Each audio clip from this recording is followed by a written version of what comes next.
It's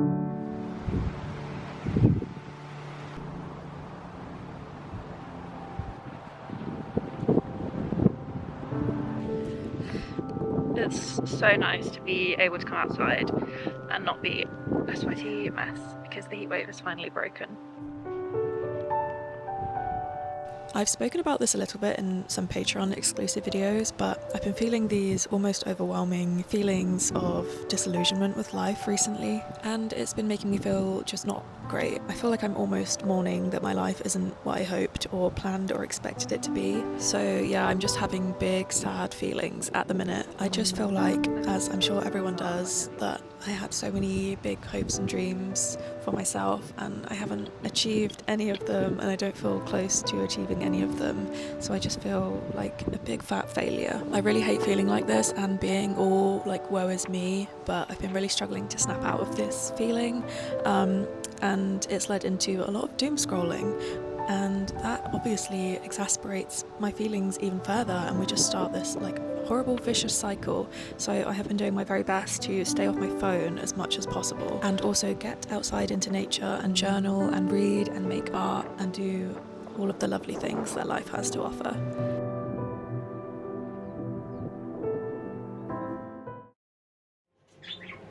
The other day I was walking through this field that was full of wildflowers and thistles, and I absolutely adore thistles.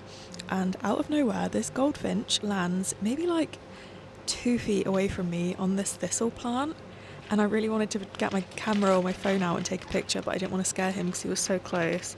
I just sat watching him for a minute, well, stood watching him, and he was just the most magical little creature, and I've never seen one up close before like that. And I'm feeling really inspired to make a goldfinch piece, and I want to have him perched on a thistle. Now, thistles do occasionally pop up in my work, and I really love making them because of the colours and textures, so I pulled out all of my pink and purple yarn, which I'm so excited to use. All of the yarn in this top cubbyhole are my second-hand fibres that I source from charity shops and car boot sales, etc. And I've got so many different fibres up here, so it's going to create such a good texture. My beautiful sunflowers. My most favourite flowers in the entire world.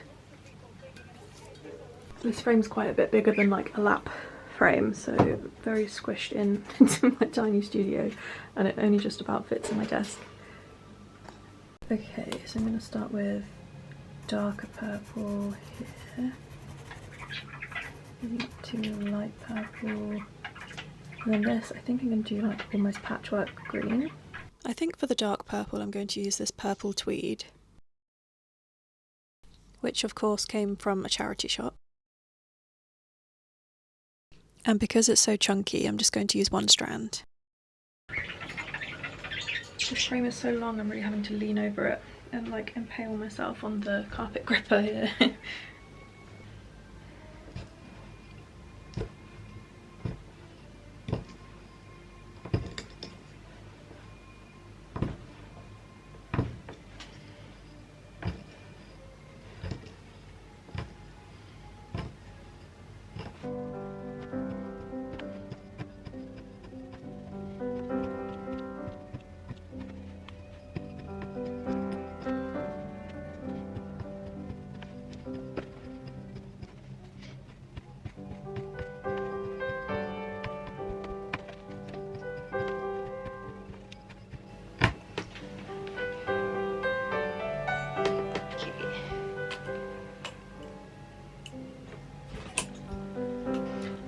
Lighter purple. That's quite nice.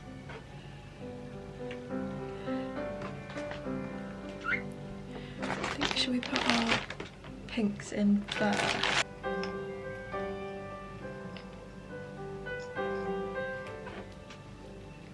Okay, with the pink I'm just going to put it rather sporadically around the frame. Oh my god, this is a really difficult frame to hand work with because it's just so wide. Since I only want little tufts of it sort of peeking through, mohair is really difficult to use with a punch needle because it often gets caught in the needle. Especially really fluffy ones like this where there's so many fibres. can be such a pain, especially when you want to cover larger areas with it. So I put in all of my accent colours, all of the different pinks, and now I'm going to fill in the rest of the body, and I'm going to double up one strand of this mohair with one strand of this Sadar denim, which is a chunky yarn, and I think that will work quite nicely together because I really like the colours in this, but I want a little bit more texture.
Looking good so far. I'm really happy with the patchwork look on this part.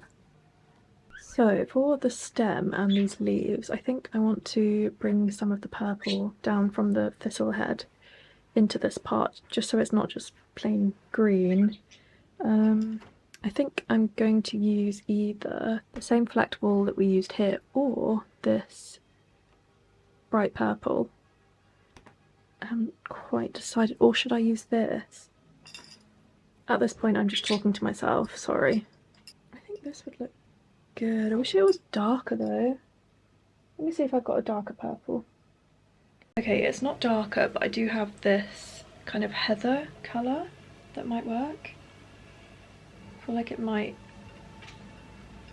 go really nice with the green that I'm going to use instead of this. Or maybe I'll just use all of it.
Going to use this thick chunky cream here and here.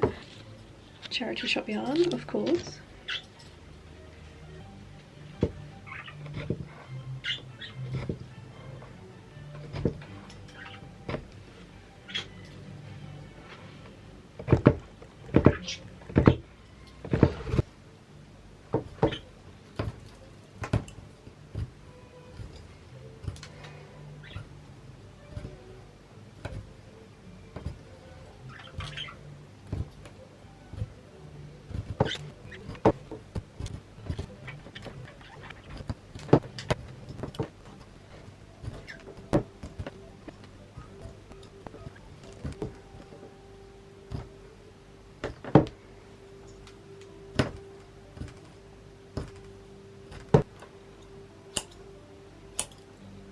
I got into a bit of a flow whilst making this piece, so I didn't film loads and loads. And realistically, do you want to see me punch needle an entire piece anyway? I feel like that would be a little bit boring, maybe. But I did have a lot of fun making this. I always love getting to use all of my secondhand fibres, and I think it all came together really, really nicely. So I finished the Goldfinch piece. Well, I need to do the background, but I'm waiting for the colours to come in. I ordered 2 options. I've got like a parchment coming and then like a pinky grey colour. So I'll decide which colours to do the background when they arrive. I had so much fun making the thistle part of this piece that I want to use the same colours in a different piece on this frame. So I'm thinking, I saw a really beautiful artichoke plant at Castle Ashby, which I went to in my last vlog. So I'm thinking maybe I'll do an artichoke plant because I can use some of these similar colours and textures. This is the front, which looks kind of crazy at the minute.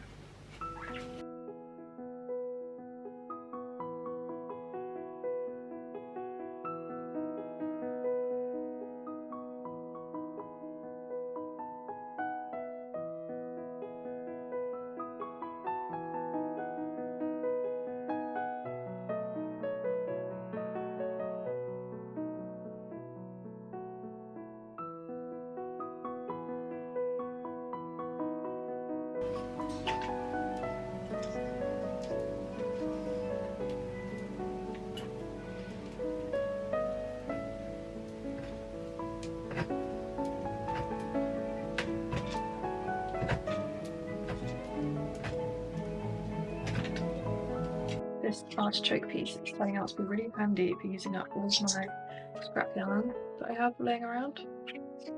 This is where we're at so far.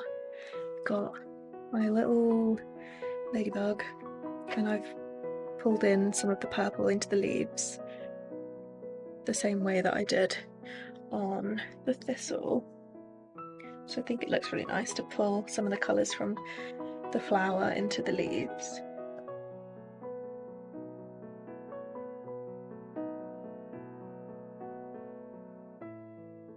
I'm really liking how this is looking so far. I doubled up this colour. I don't know what you would call this. So it's like a dusty pink veering towards terracotta maybe, but I've doubled up that with this really thin orange mohair and it's created this beautiful colour and texture.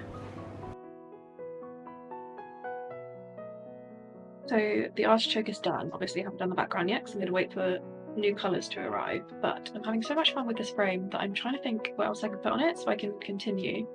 I really want to keep working, so I'm just having so much fun right now. I'm really liking the ladybugs. I'm thinking I want to do another plant but with some more bugs on it. I mean, look at this little guy, it's so cute.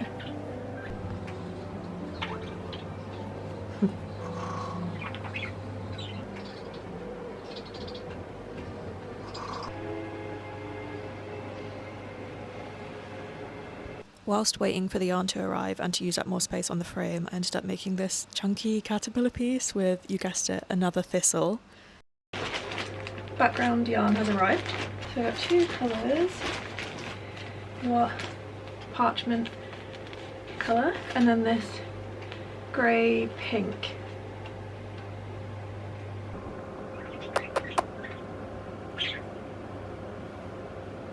So So funnily enough, I actually ended up only using one of the background colours, and then I ended up using these two blues that I already had in my stash. And then I also started this little wood pigeon piece, which looks very basic right now, but I'm going to bring in all of the details when I start tufting. And I'm really feeling very experimental right now, and I just want to use as many materials as possible, so I pulled out all of my cones. And these I've all collected from various charity shops over the years. This one's my favourite just because of all of those flecks of colour, and I also absolutely adore this one as well. And some of these are quite thin, so I'm going to have to double or even triple them up with other yarns, but that will really just add to the texture.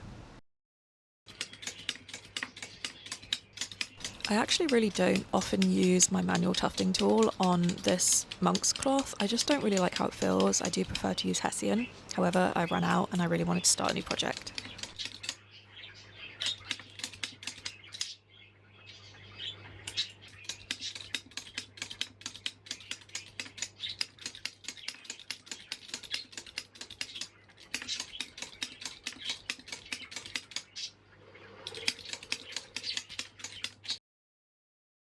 And here I'm just doing some sketches for a new painting that I want to do, which is super on theme with what I've been working on in my Patreon exclusive videos, which is metamorphosis. And suddenly ladybirds are popping up in all of my art, which I'm a big fan of. So this piece is a cicada emerging from its old exoskeleton, which sounds kind of gross, and to be honest, it kind of is, but it's also really bloody cool.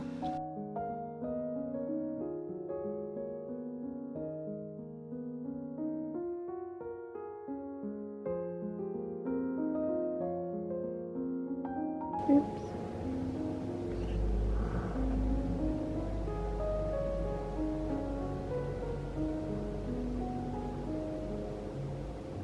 I did put this piece to one side to work on later because I was just overworking it, overthinking it, and it just wasn't looking right.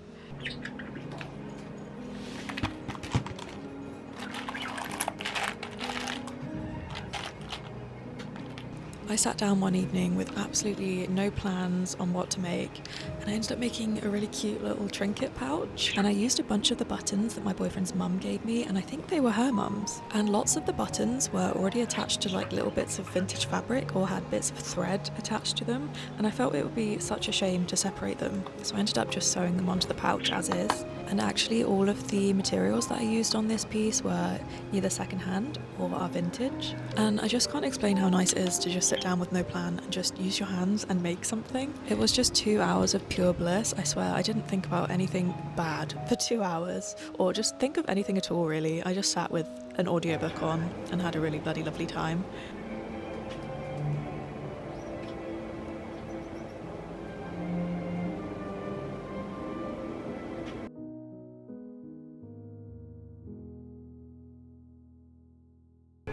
I think I'm going to add some more buttons to the back just for decoration, because why not? And this is how the little pouch turned out. I think it's so cute and it feels very me. As you guys know, I love buttons, and getting to use buttons, it just brings me so much joy. I do wish that I had lined it, but at the time I had no idea that I was even making this to line it. And as I was thinking about my little pouch overnight, I remembered that I had a bunch of safety pins and kilt pins and things, and why not attach one to the pouch so I can hang it off my belt?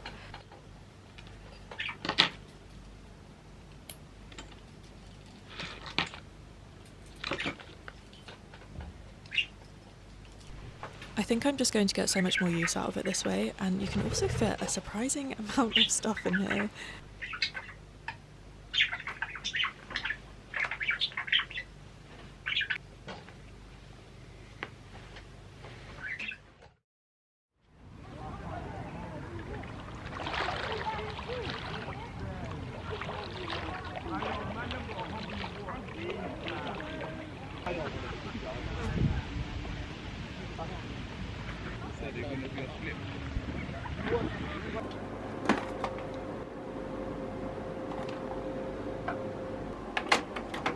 In a swirl of glittering mist, analyze my anger and fear and sadness, and express my feelings by kicking the crap out of anything that gets in my way.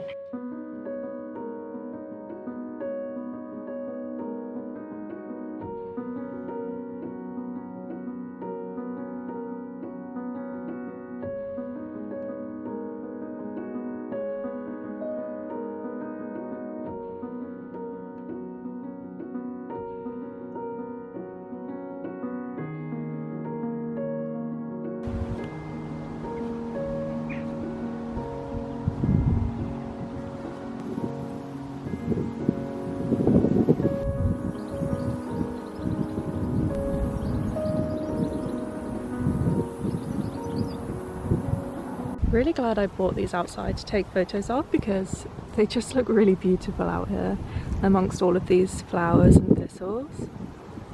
I really am very pleased with the colours and the textures.